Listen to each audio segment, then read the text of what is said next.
All right, so let's do a little analysis of this triple jump, competition triple jump from a short approach, so early season. 1, 2, 3, 4. So it looks like 7 steps total, or 4 takeoff footed steps. 1, 2, 3, 4. Yep. Okay, so pretty good jump. I like the abilities of this athlete a lot. There's one thing right away that jumps out to me. So I like that touchdown on the board. That's pretty good. I don't love this hip displacement. I would want to see, especially on this short approach, I would want to see his shin rotate. So from where it lands, not there, from where it lands to a position a little bit more acute with the ground, that would show patience and building pressure on the ball of the foot that then I would instruct him to violently push through. So that's kind of what we want to do in order to get the hips to displace super duper far past the foot before it leaves the ground, whereas he is kind of hitting and going, kind of like, I don't want to say long jump because there's still an element of patience there too, but in triple jump you need a lot more.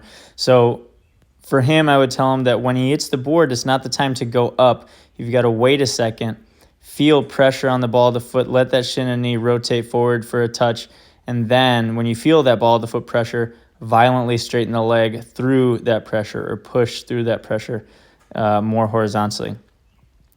Now, that's not the biggest thing. The biggest thing to me is this second phase.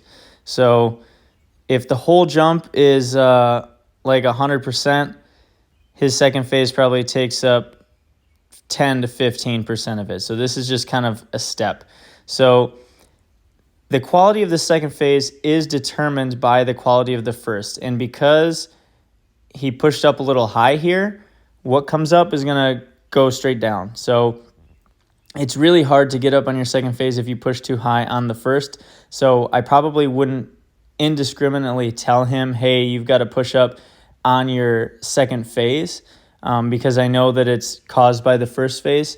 So I would first, at practice at least, attack this jump by working on a flat trajectory or a forward trajectory of the first phase, getting really good displacement off the board and creating more stretch reflexes in the hip.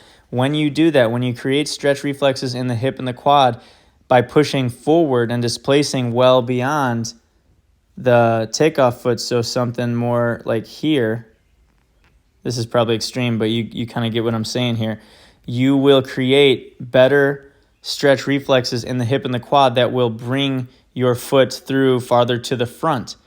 When the foot lands farther in front of your hips going into your second phase, that is how you will get up. So we increase the front side here by increasing the backside here. So because he doesn't have a ton of backside coming off the board, he's not going to have a ton landing going into his second phase. So if I was in a crunch at this meet and I needed him to just squeeze out a few more inches, I would probably tell him to take off a little flatter and make each phase sound and feel a little bit more even, or maybe even feel that his jump is slower, because good triple jumpers jump slow because each phase is farther. So that takes more time.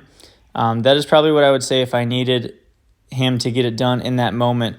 But practice-wise, we would work a lot on letting the shin and knee rotate, being way more patient, feeling pressure on the ball of the foot, and then pushing flat and relaxing that leg. Pushing really hard, letting that leg snap through on its own, and being super relaxed. So that is what I would do in this situation. Still not a bad jump by any means from a short approach, and obviously a pretty talented athlete. So